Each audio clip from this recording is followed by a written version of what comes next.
everybody, and welcome back to another episode of RoboReplay after our fourth week of competition season has ended. Today I'll be covering a bunch of different strategies that I thought were of note, from qual matches to elim matches, and trying to see how everyone can improve themselves in time for their district championships or for these last few weeks of regionals to qualify to worlds. I did try to check out as many strategies as I was able to look at, but obviously I wasn't able to watch every single match. So if you found a strategy that you thought was of note this week, please let me know and I'll try to cover it in another video that's going to be coming out this week for viewer matches. Now let's get right into it. And the first thing we have here is the Colorado Regional. And what I really want to take a look at is the Alliance 1, filled with 4499 Highlanders, who are a very solid team, constantly performing at Worlds, and 1619 Upper Creek Robotics, who won Worlds back in 2022 and are bouncing back after a little bit of a down year. So these guys will end up filling this entire reef, but what I want to pay attention to here is what their algae strategy is for Elims, as some teams are using algae differently than others in Elims, right? So in this case, I guess they know that Alliance 2 needs to have a third scoring robot in order to compete with Alliance 1 at a scoring level. So because of that, what they've decided to do is say, 1619, you're just going to score as many algae as possible, maybe knock some algae off the ground, and Highlanders, you guys are going to just remove the algae first, right? They're going to try to get rid of all the algae, and then they're going to go to coral scoring. And the main reason they do this is because you see there's no defense, so might as well just get rid of all of this, and you trust 1619 to put up all the algae, all the L4 coral on their left side, so it's perfectly fine, right? And so then after that, they start to go to their coral intake, and this alliance will just end up taking it away as their auto advantage, plus the fact that they have a defending robot on the other side who's doing a pretty good job, will end up just leading them to a win here, as well as the fact that 4499 has a coral intake, and as you can see here, they're not really leaving this area because of their ground intake.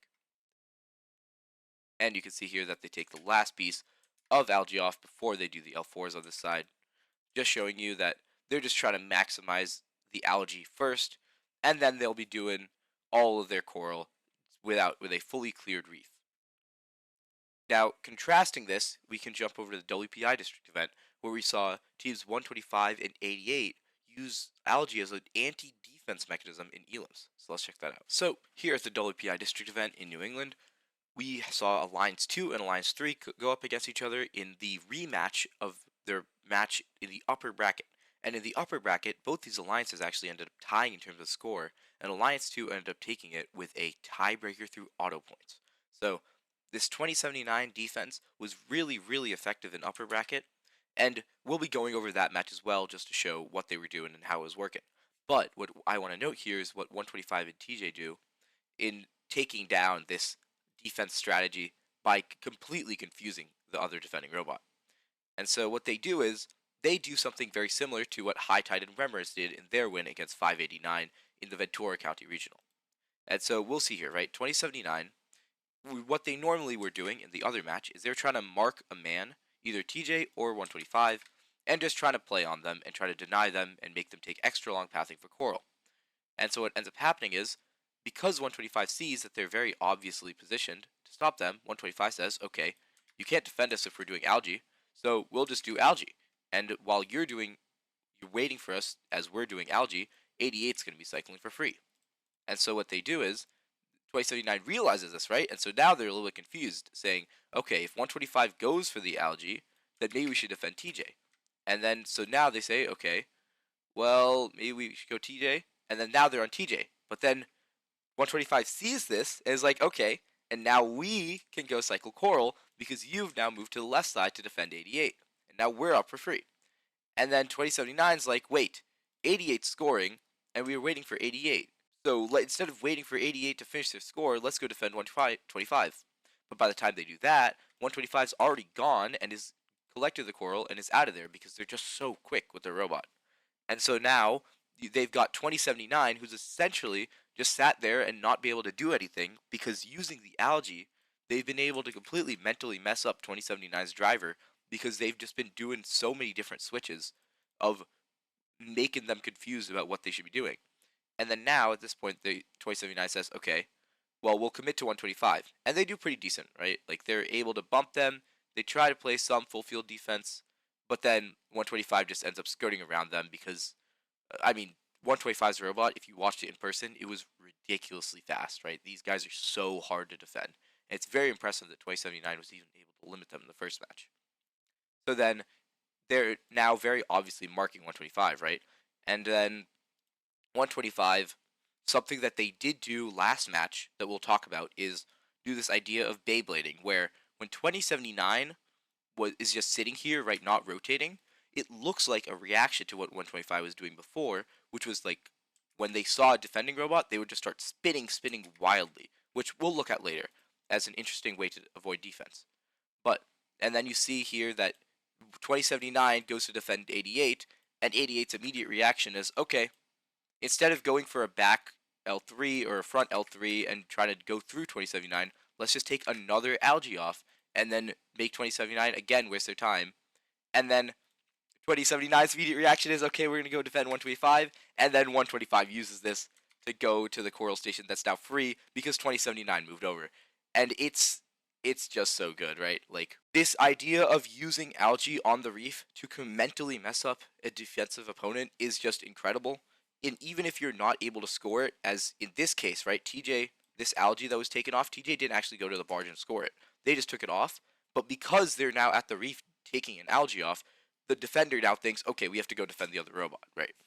And so this is really, really good as a pocket strategy to pull out if you felt that you were really well defended last match, and it's something that they're not expecting. Because I'm sure that these guys weren't expecting to have to play a type of zone defense instead of man defense, which is what they went in trying to do and what worked last match. And so, again, there is a counter to this, right? The counter to this is if there's an Algae type of scoring zone here, then what you essentially do is you say, okay, we're just going to play zone defense. We're going to just only play defense in sort of this area, right? And then if you only play defense in this area, then sure, this coral station is open. But if there's a robot here scoring Algae, and there's a robot here scoring coral, then like at some point the Algae robot is going to have to move towards you, or they're both going to go here, at which point once they overload one side of the coral station, then you can rotate and then try to defend them. But trying to chase robots down, especially when they're robots as fast as 125 and 88, is just really a futile effort. And it honestly props to this alliance for absolutely like coming up with a great strategy to completely neglect this defense. And as we'll still see in the end here, this ends up being like a 55-point match gap as compared to the first match when both these alliances were completely tied, showing you how good this strategy is for anti-defense. And now we'll be taking a look at some qual match strategies and seeing how 118 actually was able to maximize the time and efficiency that they spend doing the co-op in qual matches. So here we have the Houston event in Texas, and we'll have 118 playing here. You can see them on the field here, and they've decided that they want to do a co-op, right? So they take an Algae, and then they score it in the processor. And so what they've said is the other alliance cannot do Algae, as we can see here, or they just chose not to do the co-op. And so 118 says we're going to force that co-op, which is something that we saw teams like 3467 and a bunch of other teams do at this point. But something that 118 does that I think is really, really cool is we'll see that they will end up feeding their Algae to themselves because it's their human player. So in case you're doing a co-op for another alliance, at that point you've essentially said, yeah, we don't really care about the point gap because we think that we're just going to win by so much that we'd rather just give them the extra 6 points for the processor, and we don't really care about the gap. And so what 118 does is say, okay, well, if we don't care about the gap, then why not just have our human player just waste the shot and just throw it back onto our own robot so we can co-op even faster? And we'll see that here. And something else I want to note here before they do that is the fact that 118 doesn't spend time chasing down an Algae on the ground. They just go to the opponent side reef and just collect one off of the reef, right? Which is completely legal. You are allowed to take game pieces off of the reef, or rather Algae off of the reef. You're just not allowed to put Algae on the reef. So as long as you're just not taking Algae, right, and just putting it back on the reef, you're perfectly allowed to go into their reef zone, and you're perfectly allowed to just take Algae off their reef zone. So what they end up doing here is we can see that they will like put the Algae into their processor, and you can see it is 118's human player here, covered up by the big old sponsor board. But we'll see that 118's human player will end up picking up this Algae, and 118 has their robot in a position where it's ready to receive it, which I think is really, really cute. And so we can see here that they'll move over to try to collect it, and then they'll try to toss it, and then they pick it up, and then obviously in most cases you'd be able to double process through this, but one 18 ends up missing the shot, so they say, okay, we'll just go climb, it's fine, because they've already got the coral RP at this point. You can see that they filled the 4 levels. So I just thought that was a really cool qual match strategy. And something else that I want to talk about in qual matches, we'll be going over to the Colorado Regional for again. So here we are at the Colorado Regional, and I just want to take a look at 6907 and what they do, because I thought it was a really cool idea. They have a funnel intake, and they have a partner who doesn't have a leave auto, so what they do is they just put the little coral there, and it ends up falling onto them, and they're able to score a bunch of different game pieces in auto because of that. And what I want to talk about here isn't the fact that they were able to get an extra coral piece off of their teammate, because that's not really that helpful for most people, right? This is a really niche circumstance that ended up just happening. But I do want to talk about leave autos and how RPs I think might end up playing out in district champs, because the way that RPs work right now, and the way that I've seen them in pretty decent district competitions, depending on how strong your district is that most people are ending up getting the endgame RP if you have a climb. So if you're going for a captain spot, there's very likely that you have a climb to try to get that endgame RP. So that's basically just, as long as one of your partners can drive, that's 1 RP that you can every single match, right? And so everybody's RP who's going for a captain position is now at least 1.0, right?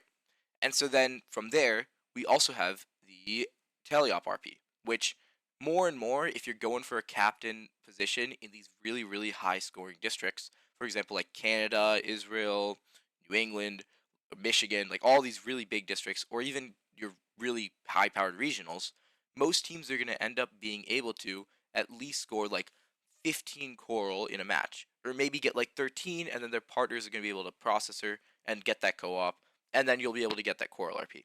So most of the time, you'll be able to get a coral RP from a match if you're really, really good, right? And you're trying to go for those captain spots. So then that gives you another 1 RP. And then from there, if you are going for these captain spots, one of the things that you want to be doing most of the time is winning, right? And so if you're able to get a schedule that's not really, really unlucky, and you're able to be the deciding factor in most of your matches and able to control your own luck, and you're really going for that captain spot, you're really that good, then you'll end up getting 3 RP most matches, give you another 3. And so this all combined gives you 5 RP for basically every single robot that wants to be a captain, if they're able to that they can control themselves, right? You're able to control the coral RP yourself. You're able to control the endgame RP mostly yourself. Obviously, you have to have a partner that's moving, but mostly you can do that yourself, and you're able to control and win yourself as long as you don't get really screwed by a schedule. And so what that leaves is the 1 RP here is just the auto RP. And so this auto RP, I feel like, is completely out of your hands unless you make an auto that makes it into your hands. And so we've seen a bunch of different teams who are inventing and like spending time to actually make a bump auto for their partners so that they can guarantee this RP every single time. And I feel like this is something that I've seen a lot of teams do, but a bunch of teams also not do and not put the investment into it, when I think it might have really big returns for your placements in later and later events when these 2 RP are guaranteed. And this auto RP is entirely based on your partners, which you can't control. So by making and investing into a bump auto, I feel like it is the best way to confirm that you have control over all the RP, because we've heard a lot of discussion about how people don't like that sometimes robots don't show up for a match in a strategic way so that their alliance mates are end up able to get the RP, which I just think is really horrible. But that also won't have to be a problem if your team just makes a bump auto so that you're always able to make sure that you get that RP, right?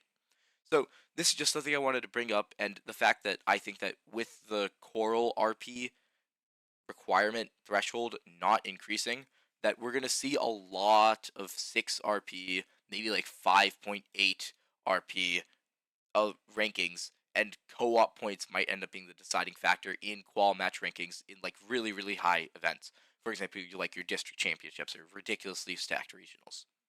So something I just wanted to point out here, right? And so we'll be moving over to the WPI district event to take a look at how 1153 does an auto that I think is perfect, most optimized auto that a center robot could ever come up with. So here we are back at the WPI district event where I was at this past weekend, which is why I'm bringing up a bunch of these matches, because I was able to see them and look at stuff that I found interesting. And so we'll be taking a look at 1153 here, who I think have found a way to maximize the center position. And so what they'll be doing here is they have a collection mechanism of an algae on one end and coral on the other, which is, I think, the biggest thing for them is the fact that they are able to hold to it once. And so what they do is they immediately collect the algae off the reef like this, and then are able to score an L3 coral instead of an L2 or an L4, or having to go up and spend that time for an L4. And so what they do is, by scoring this L3 here, what that means is they have now taken the max amount of point values that you can from coral in auto.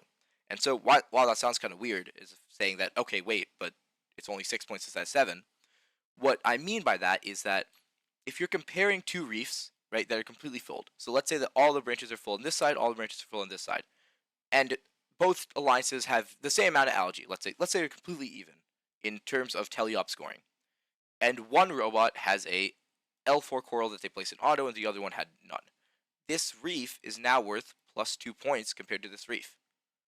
And so that might end up being the deciding factor of who wants to get picked in like the highest end world championship matches, right? Of who wins a match is decided by, oh, we put one more auto piece on, and even though we both scored the same amount of telly, the gap of 2 points from 7 to 5 ends up pushing us a little bit higher and we take the win. And so what they do here is, by saving that time and saying, we don't really care about going for L4, we just want to do L3, L3 still has that plus 2 point value, whereas L1 and L2 only have the plus 1 point value. So you keep the same point distribution from auto to telly, so you're able to keep that gap in your value of coral scored, and you're also able to do, as we'll see here, a bunch of algae, which I think is going to be how you maximize the centerpiece. So what they do is they do one algae here, and they rip an algae off of this one. They do another algae here, and then they'll take a third algae off, and if we look at the time in the bottom, and look at this algae, with 1 second left, they almost release that algae, and aren't able to.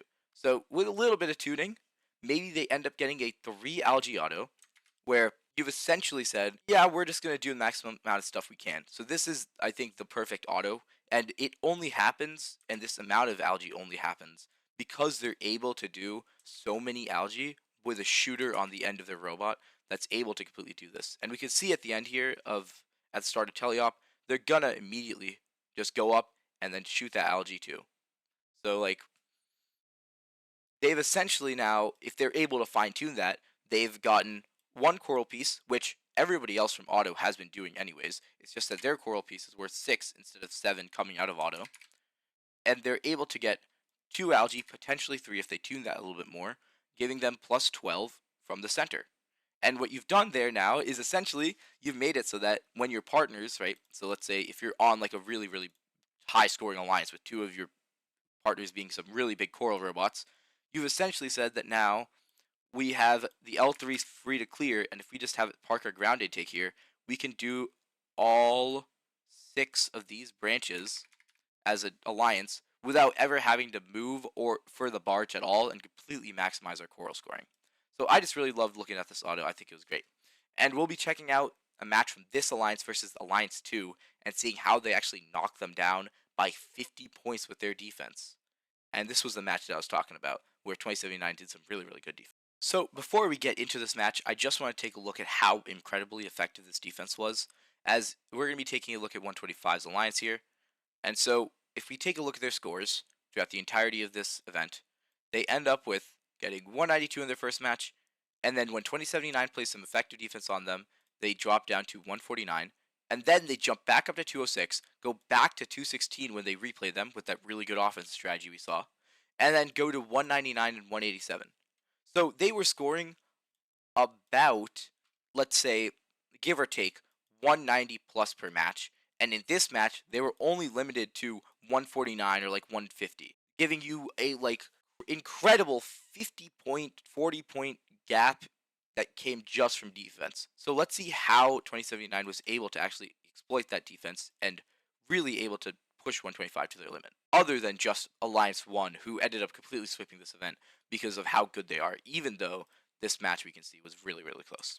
So one of the biggest things to note here is that Alliance 2 actually ends up ahead out of auto. They're going to be up by 6 points out of auto, and they're still going to, Alliance 2 is still going to be able to match them, which I think is really big. So starting off, yeah, we have an 8-point gap, and then 2079 we can see right over here is going to just go head over to do some defense after they score their last piece of coral. And we'll see that what they do is they get in front of 125, and they're trying to keep flat bumper on flat bumper. And moved it a little bit to the side, right? And 125, I was talking about that Beyblade thing. You saw them do it right here, where they're just completely spinning as soon as they see someone contact them. And so if we take a look at what they're doing, they essentially end up parked over here, and they say, if either of you come to the side that you want to go to, we're just going to move forward and block both of you, right? And so what they end up doing is they end up getting in front of 88, right? 88 does the exact same thing here. We can see that they're completely spinning, trying to get out of 2079's defense. And because of this whole mess they've created by knocking down all 3 of these lollipops of algae, you can see that it's really, really hard for these alliances to get into the coral station because of that. And 8626, to be fair, is doing a great job picking up the algae off the ground and trying to clear it up for them, but it is being really, really annoying. So as we see, 2079 does a great job here trying to just get in front of 125, and every single time they touch 125, you saw them, right? They're completely spinning out of control, which is just burning so much time. And even though it does end up getting 125 out of that position of getting defended, it is making them lose a lot of time just by 2079 existing and forcing them to make that maneuver. And so we can see 2079 still waiting for him, right? You force 125 to take that long path, and then you sync up their cycles with TJ, which is really nice. And let's take a look at this interaction here, which I think was really, really good from 2079. So what 125 is going to do is they're going to have flat bumper on flat bumper contact, and they're aware of the fact that if you keep your flat bumpers on each other, then you're going to go nowhere as an offense robot, right? So what their response to that is, we're going to start Beyblading. We're going to just start whipping it around, completely spinning out of control. And so because of that, 2079's reaction to this is absolutely perfect. If you are trying to counter this type of like spinning offense robot, then the answer is not to try to go spin with them, because even though you're going to maybe end up keeping your flat bumper on flat bumper for a little bit, what will end up happening is if the robot is just faster than you, as 125 here is, they're just faster overall as a drivetrain than 2079, then what you're going to do is you're just going to end up getting caught, because as they take one spin here, your bumper is going to be like here somewhere, and then they'll be able to spin out all the way because of the gap that will be created by them just being faster than you. So what 2079 does here is instead they keep calm, and they're just going to use the alliance wall to move across and translate. And what they do is every single time 125 tries to get around them and force leverage by using their corner to jam themselves in front of 2079, 2079 just translates over and has a flat bumper, while 125's corner, it just ends up hitting the middle of their bumper, meaning that every time they try to get leverage, they're only getting leverage against themselves, because every time they try to push, they're not able to get in front of this corner, which is what you need to do if you want to spin in front of a robot. And it just only happens because 2079 is really, really calm with their defense. And what they do is they end up being able to force 125 to the left side and burn even more of their time, right? And then they try to do some full field defense. I think it's like any time that you burn off of a robot that's this good, we can already see that just by them existing, that gap has now raised really, really big.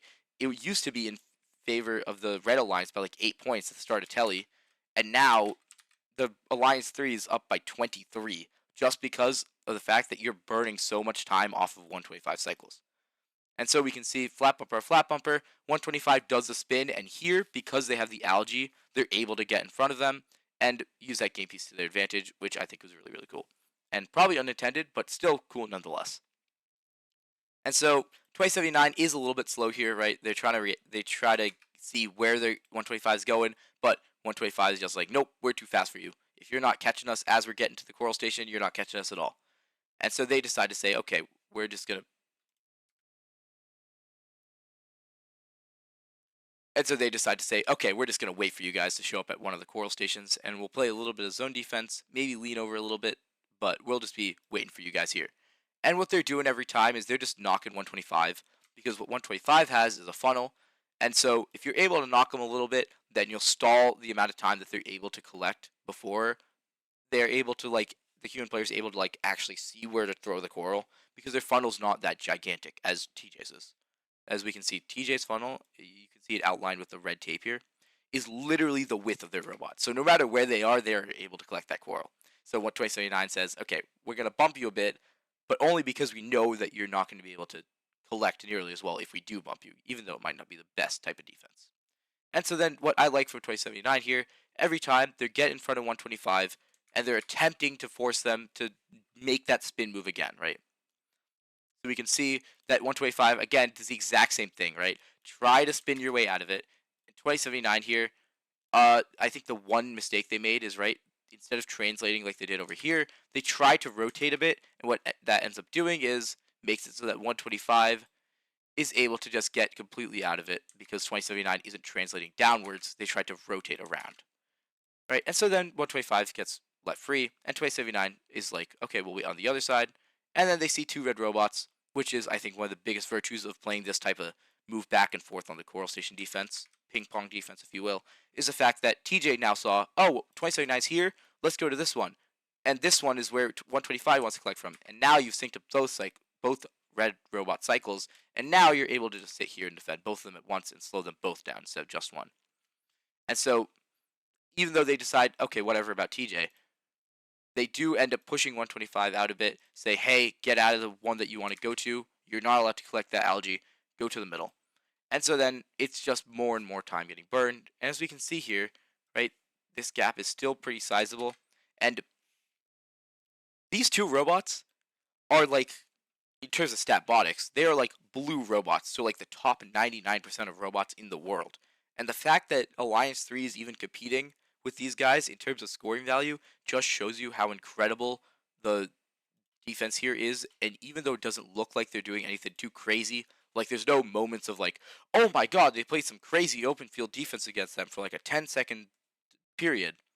It just comes down to the fact that by every single time that you're making them spin, you're burning more and more time off of their cycles, and it all adds up. And to be fair, 1153 and 230 are no slouches either. These guys are like top 10, top 15 in New England robots.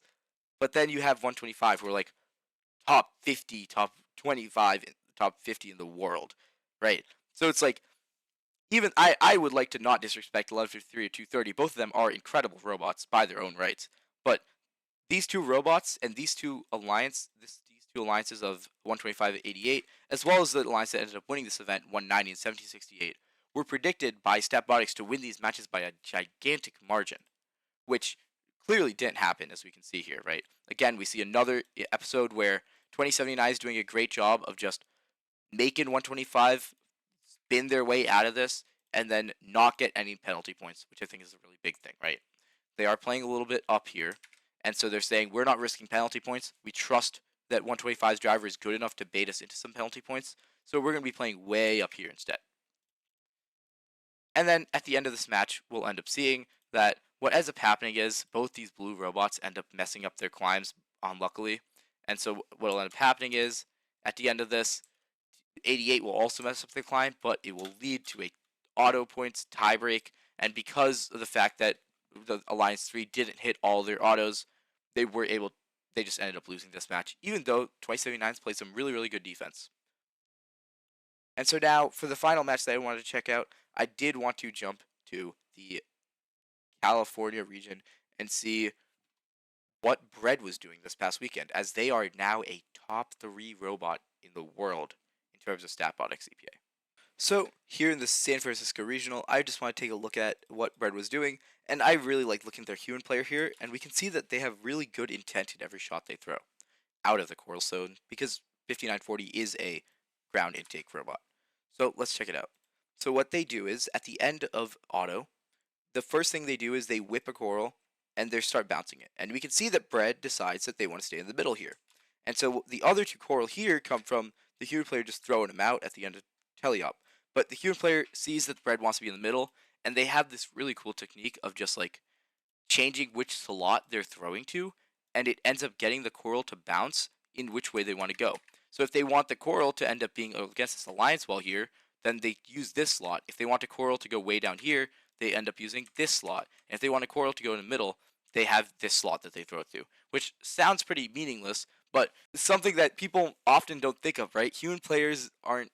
I've seen a lot of teams that aren't trying to optimize their human player usage, and I really love when teams are like doing this type of thing of like trying to see, oh, how are we able to get that coral maybe even 1 inch closer to us? I really love watching that. And then we'll see here that Bread decides, right? They're gonna do the algae tech of pick up an algae and then go ploop it over to the barred zone and then go do more coral.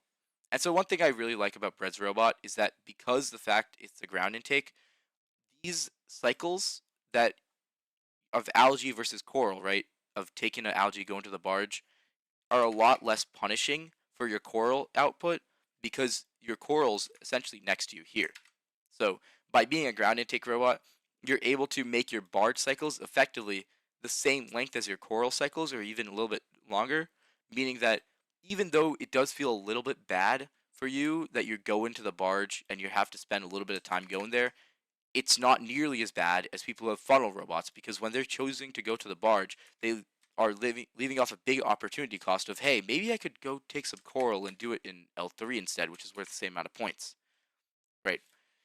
And then this is their strategy here is they're seeing a defense robot, but they don't quite care because they're just that good at scoring, right? This defense robot here isn't really doing all that much other than just trying to get in the way. So I mean, Bread just goes off here, right? I mean, you have ground intake pieces that are flying everywhere. The human players throwing it now back into the area that they would be near. They're trying to get it to bounce off each other. And then one thing that I've noticed with the coral interaction is we can see right here. Let's look at this last coral piece that was thrown. Is this coral here is going to end up going flying. And what they do is, if you throw it at a right angle, you can make it go like literally anywhere, but it's almost completely random. And so what ends up happening here is that with these coral pieces being completely random, you have times where it'll end up literally in front of the reef piece that you want, or next to here that you literally don't care about. And you're like, I don't want to ever go there.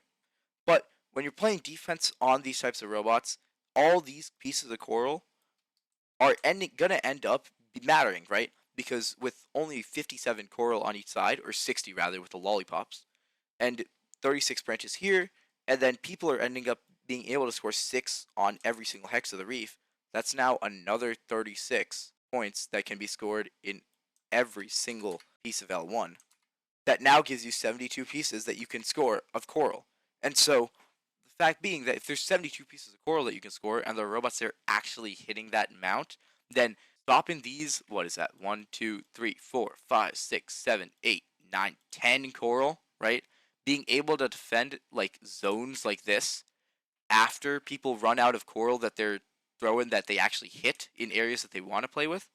Stopping these coral and these like big piles of coral especially that end up piling up against the driver station wall because people don't look down is going to be really, really big for defensive robots, which is, again, another reason why I think that having a camera on your robot, if you're playing defense, is going to be huge for stopping things that you might not be able to see, like this whole pileup of coral. A defensive robot probably isn't going to be able to see that. And so, in this match, it won't end up mattering, even though they will fill the entire reef, because they don't have the scoring output to completely fill L1, nor do they have a triple offense strategy where they're going to even get close to being able to fill L1. So, all right, let's just time that cycle. Let's just look at how good ground intake is once people have time and time and time to work on it, and it's only going to get better, which I think is the craziest part. So let's take a look at this last cycle. So let's take a look at this last cycle. So they'll end up going for a coral at 111, and then they'll pick up a coral at 110, and they'll go and put a coral on the reef at 108. That is a 3-second cycle. Now, with the 3-second cycle time that we just figured out, right? It's 3 seconds. That gives you now about, with 215 in teleop, right? That's now 135 seconds. Dividing that by 3 gives you 45 cycles in teleop.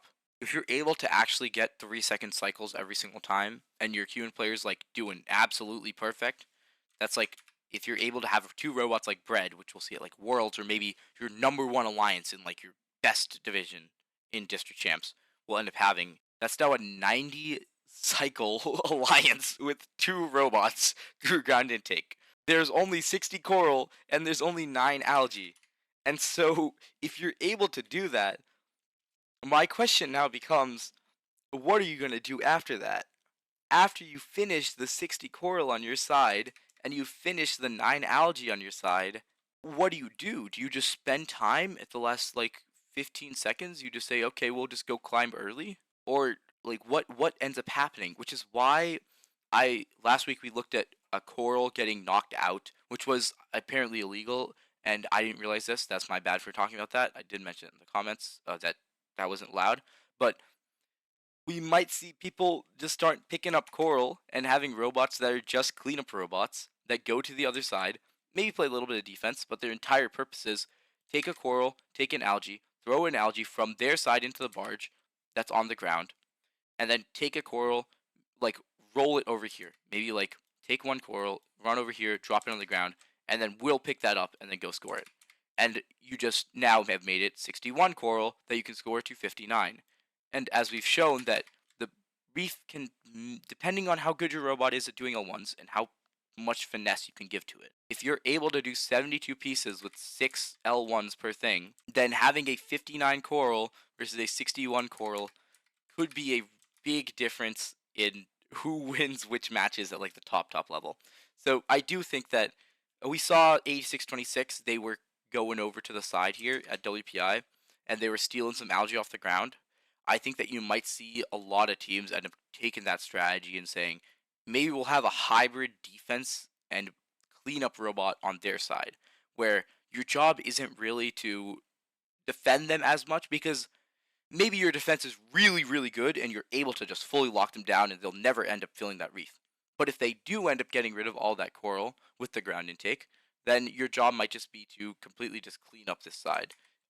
Or not this side, rather, with the ground intake side, and be like, steal as many pieces as you can possibly steal, and then bring them over to us so that we can get advantage in the amount of game pieces that we can possibly score, as this is a pick and place game with a finite max amount of score. That was another episode of RoboReplay. I hope you guys enjoyed it. If you guys have other matches that you'd like me to check out from anywhere around the world, please let me know. I would love to look at more matches, as I feel like I wasn't able to check out nearly enough events this week. So please, please, please send them over. I'd love to make a video on them. And thank you, and have a lovely day.